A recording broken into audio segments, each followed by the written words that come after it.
Hi everyone, thanks for coming to Art Atrium.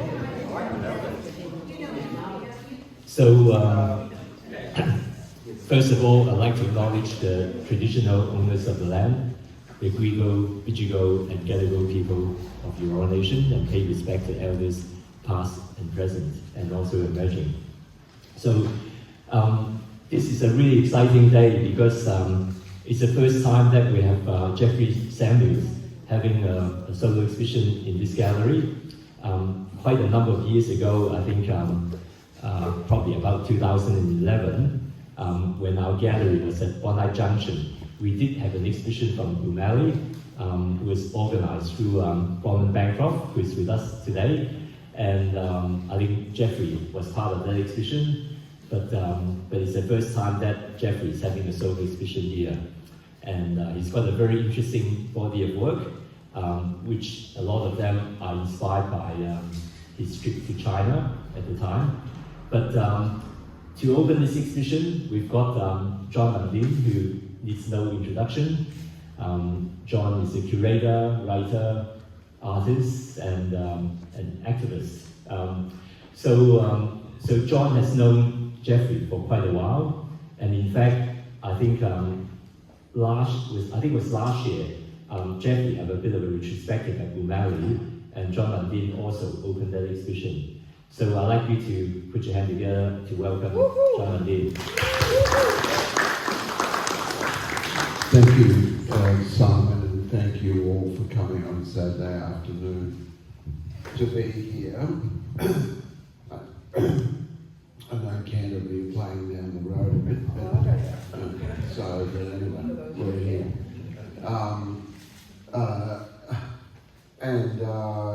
It's really great to be here and do this because I know I have connections to both artists.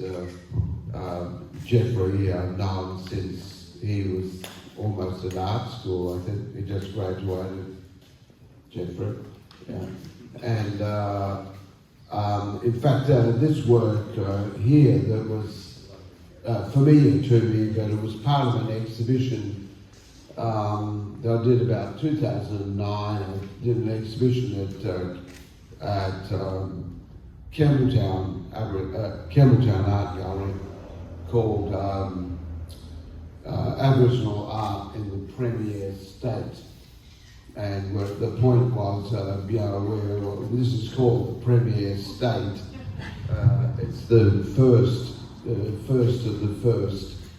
It's the first state to be declared. New South Wales is known by Captain Cook or Lieutenant Cook then, because as he went along the coast, he saw all these beaches, and they reminded him of all the holiday places in Wales, beaches on the south of Wales, and so he originally called it South Wales and then New South Wales. He was the Indian that set that up. And someone pointed out yesterday to me that Australia, in fact, is one of the few colonial countries that don't actually have a state or a province with an Aboriginal name. In Canada, they have lots of Indigenous names of provinces, etc. In South Africa and other places, and certainly India certainly has lots of Indigenous names of states and provinces. Yes, that's right. But that's it. So we're still named after King Charles. The legacy of Chuck and Diane. So I won't break into the story of Chuck and Diane. Yeah. Anyway, yeah. So it's really fantastic to see both people work with the thing we call identity. And it's not just Aboriginal identity, etc. It's about your own personal identity that you create for yourself. And so I try to compliment people on their style and their dress and taste because it's such an incredible thing that we, funnily, in an age of digital media, etc., we just have all this idiocy about the thing about every day on Facebook somebody puts another photograph of themselves somewhere, at McDonald's or somewhere else. It's McDonald's in Beijing, of course, or McDonald's in Paris. Which is a bit better, I guess, than just showing you what they had for breakfast. Quite a few people show you what they had for breakfast anyway, in a personal photo, but anyway. Sorry, well that died, yeah. So both Jeffrey and Jack have both worked really essentially on their self-image. When I worked in a number of classes that I've run, I've tried to get artists to initially start to draw or paint or do whatever they want. Now listen, I haven't got COVID anymore, so we can stand closer, or you can come closer. You can come forward and be saved, please. I know it's Saturday. Come forward, please. Yeah, it's all right. I know you're shy. We're talking about identity, but just come forward. It's all right. I won't pick on you. This isn't a New York comedy routine. Well, I'm not going to attack you or pull you apart or whatever about your haircut or whatever. So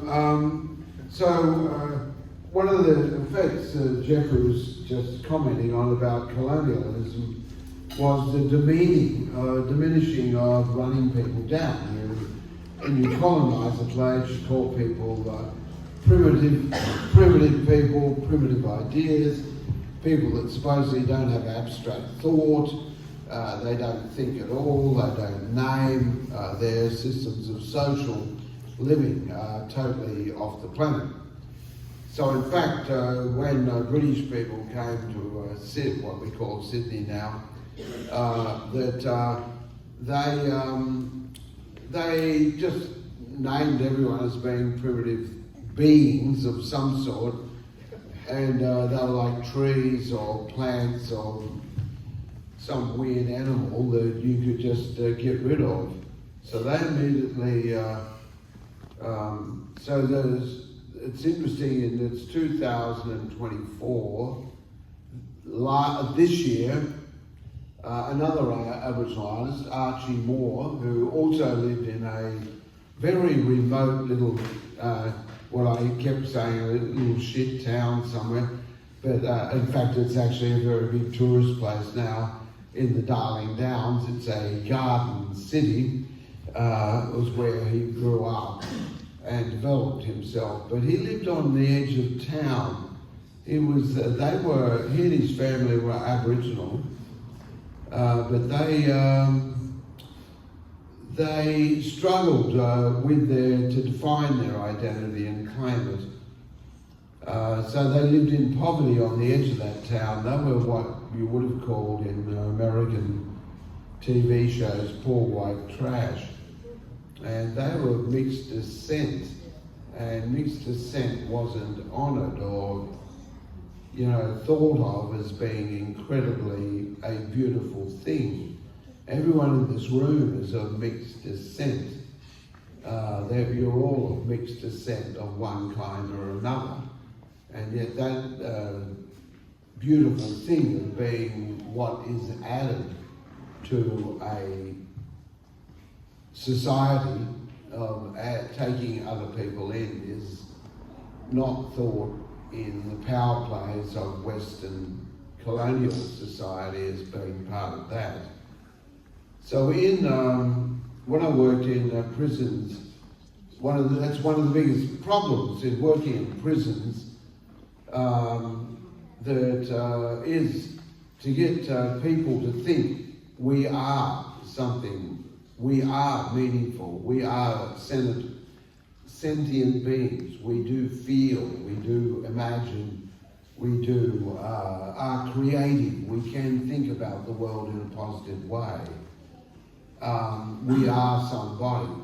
So I used to begin, I still do, all my classes, wherever I am, I start with that African American preacher's thing, mantra of I am somebody, I am somebody. I might be black, but I am somebody. I might be yellow, but I am somebody. I might be brown, but I am somebody. I might be fair, but I am somebody. I might be poor, I might be in jail, but I am somebody. And I get all my class to repeat that. And they quite often, a lot of younger people think, oh, this is just bullshit, etc. But in fact, by the end of the mantra, everyone is saying it and realising they have a right to be treated as a human being, and they have a right to be loved, they have a right to be respected. And this is the work of both Jeffrey and Jack, who set up, as I've learned, or was part of this group called AIM, about getting to young people that you must love young people, you must love children, to strengthen to who they are and for them to imagine who they can be. And those things are the most important. They remain the most important things in our society. They remain the most important things in the history of the world and the history of human beings. In a time of 20,000, 30,000, within this year alone, something like 20, 30, 40,000 children have been killed in a war that has been recorded. We watch it on TV every night, and we know those numbers and don't do enough about it or stop it. It just stuns me that someone will say, oh, this Air Force bombed a school and 20 people were killed. Well, like, go figure, who were the fucking 20 people in that school? They were children that were killed. And they are the first things in colonialism, in fact, that you do, is you cut off the top and the bottom of a society. You break the generational bond between generations so that the children never learn from their parents. They never learn from their grandparents. They are diminished by that. You take the children away from their parents, from their grandparents and from their society. And at the other end of it, the top end, you mistreat older people so they die quicker. If they're not murdered, they die quicker. Now, this I won't bring this brutally together too much, but we're here in 2024. Does anyone know what this year means historically in Australian society? Well, I will tell you, it's the bicentenary. Now, you all remember of an event. You remember the bicentenary, Bob Hawke saying everyone going out and getting pissed. All I remember was all the artists that I knew suddenly started buying bottles of Moet and Chandon. That was their shout. It wasn't like, oh, go and buy 6 schooners, you buy this bottle of, must be your turn to buy a bottle of Moet Chandon. There were big piss-ups, barbecues, and ridiculous orations and statements of great intellect by politicians about being brought British cooking and British style of dress, etc. All those things that we're cursed with today. Still, 2024 is the 200th anniversary of, in 1824. In 1824, the British colonists that were hemmed in to the East Coast finally were able to work out a way to get over the Blue Mountains, which isn't that difficult, you know. It's like you couldn't get the train to Lithgow or whatever. But they built a road across the Blue Mountains and got to the other side. And suddenly realised this is a fucking gigantic continent. Incredible size and resources. And this is ours to plunder. They took sheep across immediately. Governor Macquarie came up with his wife to visit across the mountains.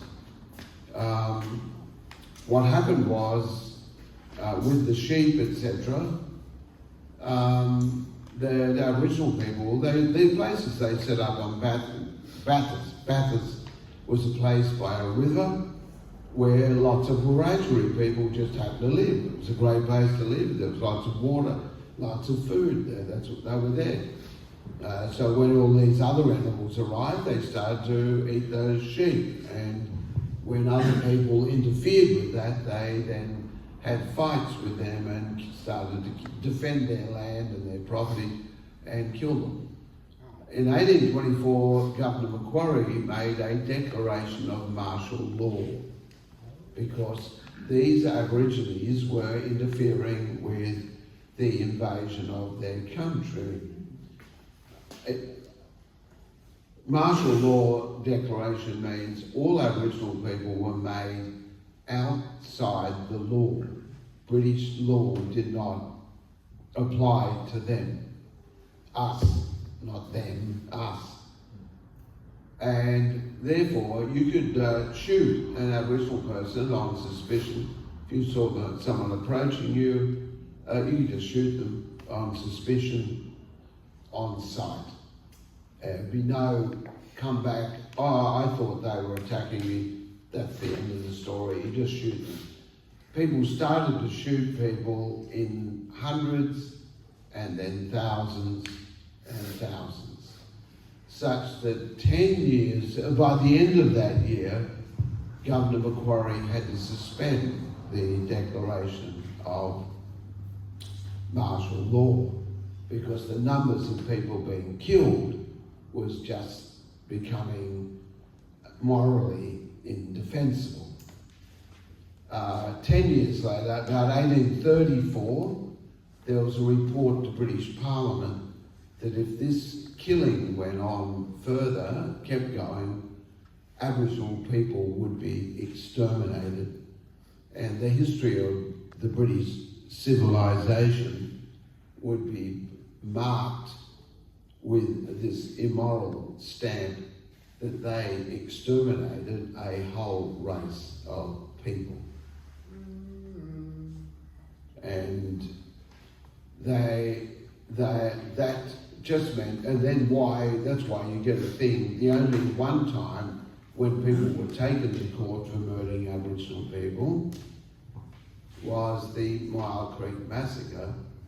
The governor was under unwritten advice, you have to do something to try to stop this.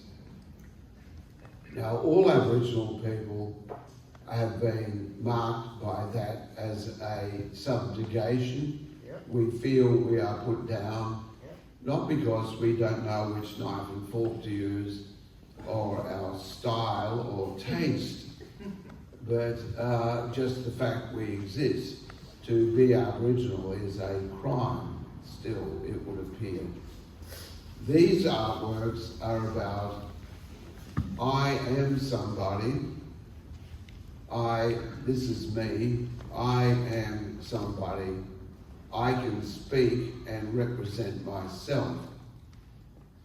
Now, there's a group of Aboriginal people who formed together in the late 80s, a cooperative to make that demand in New South Wales. They were called the Mali Aboriginal Artists Collective, of which Jeffrey and Bronwyn, who was big in this, were major movers in setting this up. It led to another group of people in Brisbane setting it up, called now more famous, mainly because they got bigger mouths, but called Proper Now, who are the proper Aborigines, even though Queensland lost the state of origin, but anyway.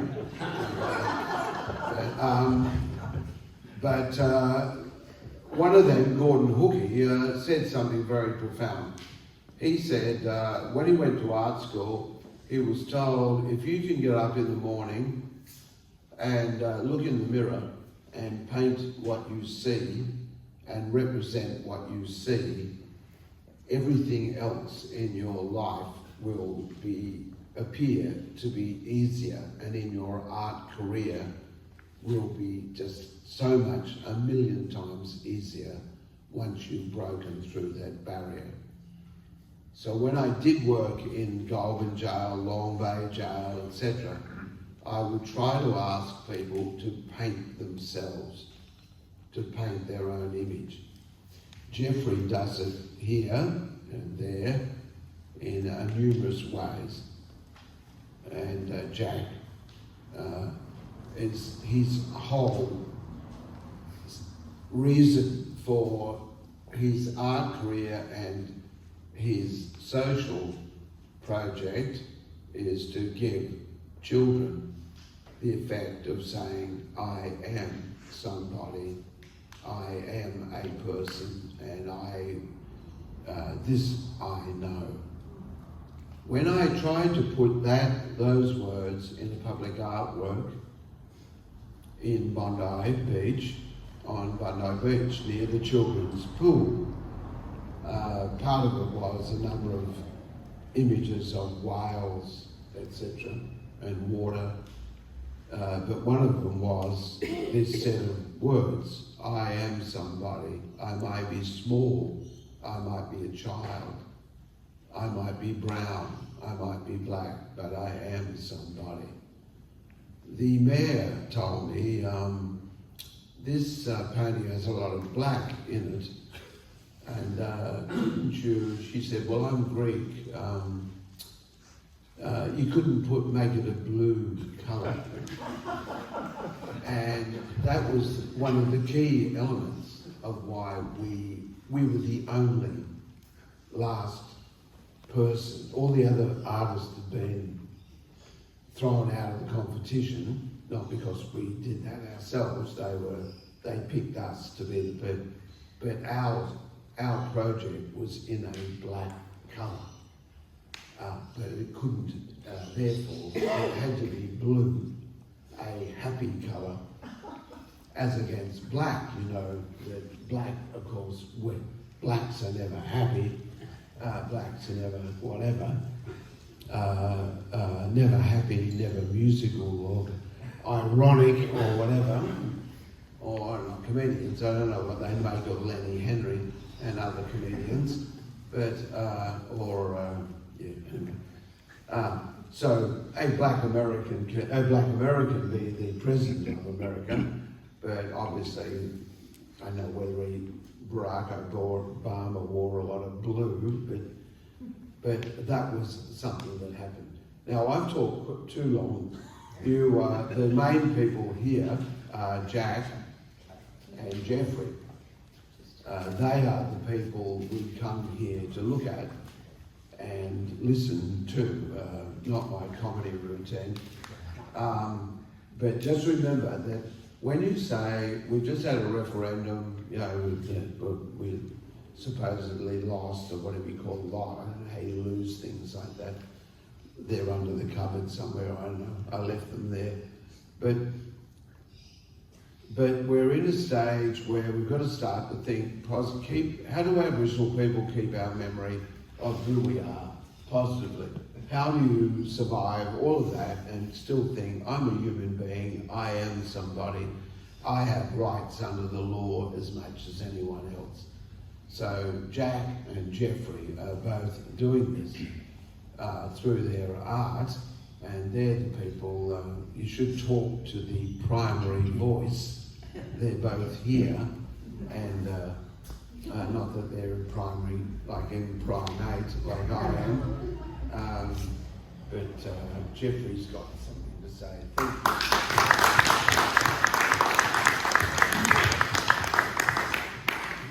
Thank you. Thanks, Djon.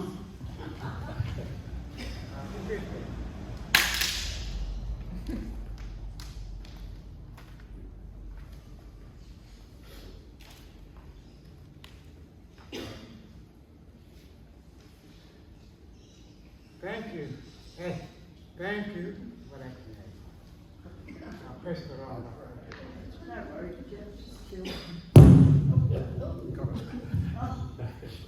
Thank you, Djon. Thank you, Simon. But first, I would like to acknowledge country, to pay my respect to the elders, past, present and future, from Botany.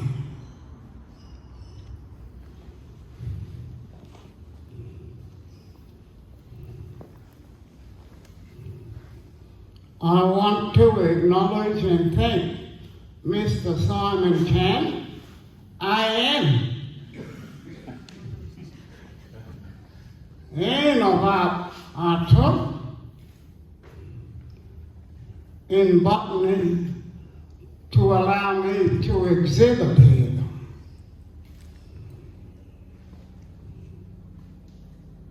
I must acknowledge and appreciate this time to exhibit with Mr. Jack Bancroft.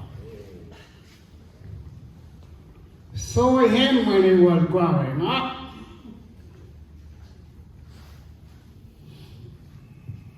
I thank country. I thank education.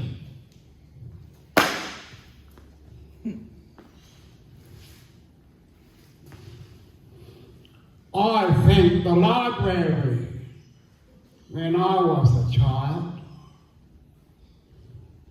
I wasn't like the other boys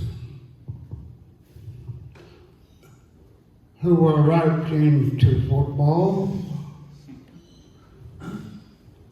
I went to the library and I saw there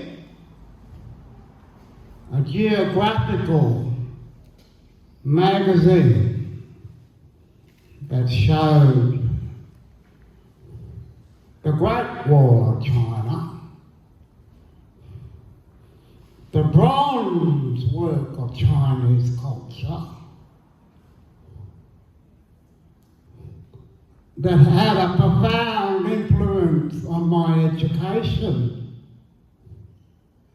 in the far northwest of New South Wales, in between Walgett and Brewarrina. Yay. In between both.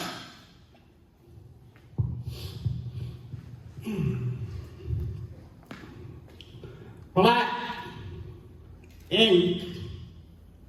When I was educated, we had to use the pen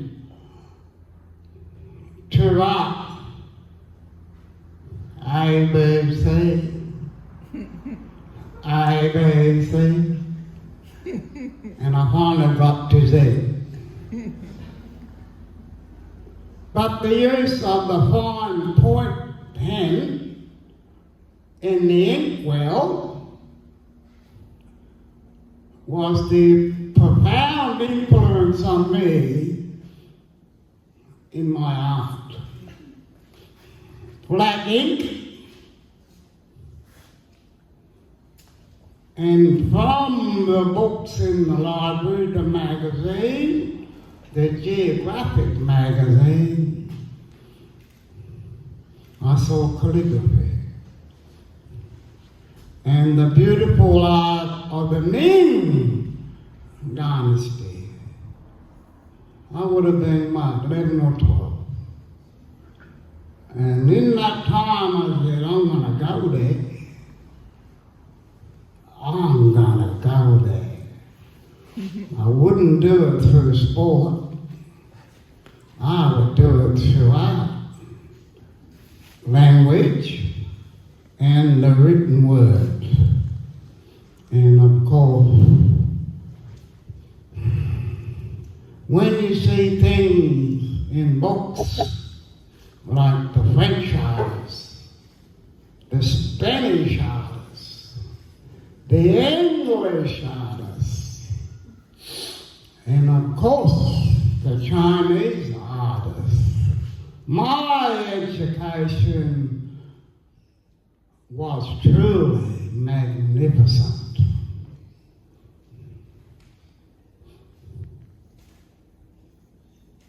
And I came, when I grew up, to understand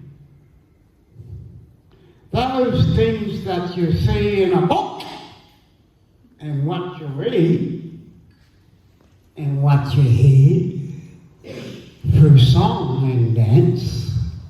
You can go to them places.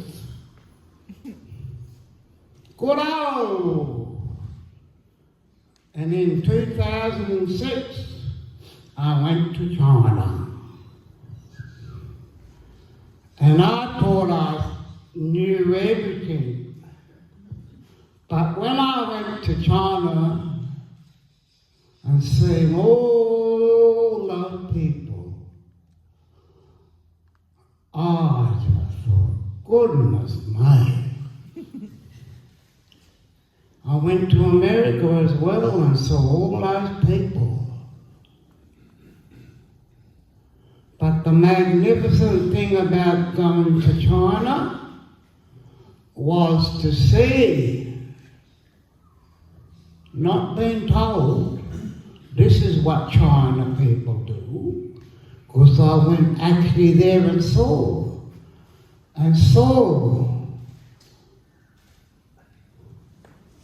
Like what Chinese artists are like Aboriginal artists are now. Every genre, every diversity. Like Aboriginal people now don't not only paint on mask, we paint on canvas. We create on paper and we frame it. We are like the other civilizations in the world, who their art techniques and their responsibility to take and to pass culture on to the next generation. We are governed by the influences of other cultures in the world. And with that, ladies and gentlemen, I just want to reflect upon how important education is for Aboriginal children.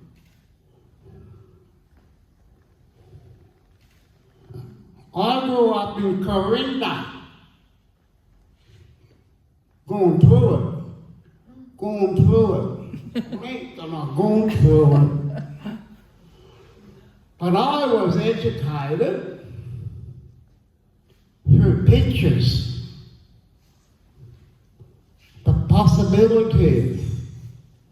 And the other thing that why I stand here and talk to you is because I had good teachers. I had good teachers. And this has allowed me to reflect. And as what Djon has said,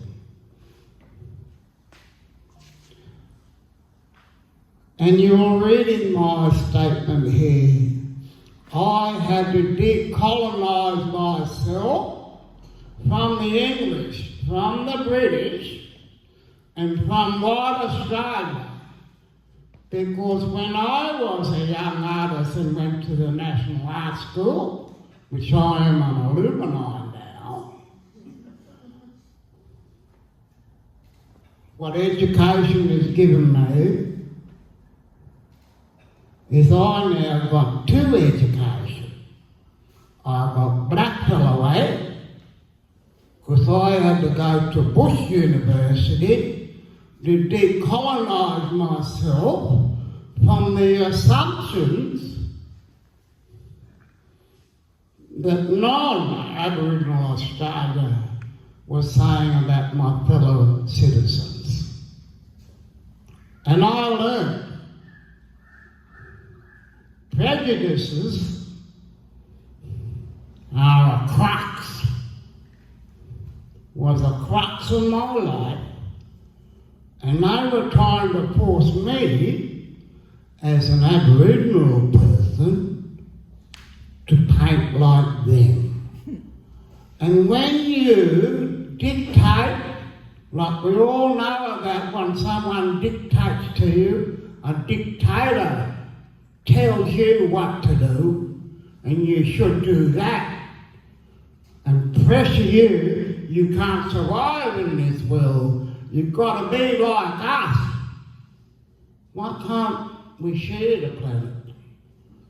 Our cultures and our elders' thinking be taken on board, because over 65,000 years ago,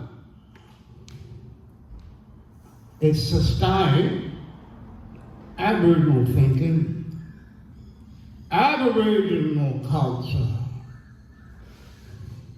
And what we now all understand, art and culture, if allowed, unites a nation. In this now Australia, a multicultural society. And I say to you, ladies and gentlemen, boys and girls, it's been my privilege to come to Botany, because I'm Barkindji, I'm Westmont. To come to Botany and allow what I've learned, and I'm 68 now, what education, art and culture can and will unite. And I thank you for this privilege. Thank you. Thank you, Jeffrey.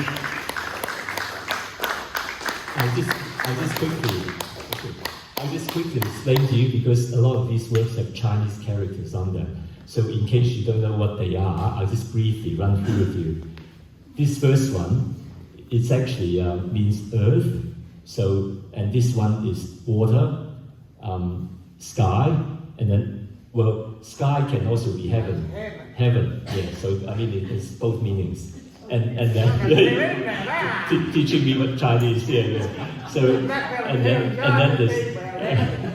this earth again. So it's heaven and earth, and then this heaven again. And then those two words, the top one is water, the bottom one is fish. But if you combine the two, it actually means turtle as well. So I mean, Jeffrey does a lot of his work. In fact, all this whole series of work have this typical fish sort of motif on them. And I was taught by Chinese artists. Chinese artists taught me to paint calligraphy, and a Chinese printmaker, Graham Turo, taught me how to print when I was 17 years old. Yeah, that's great. Fantastic. So.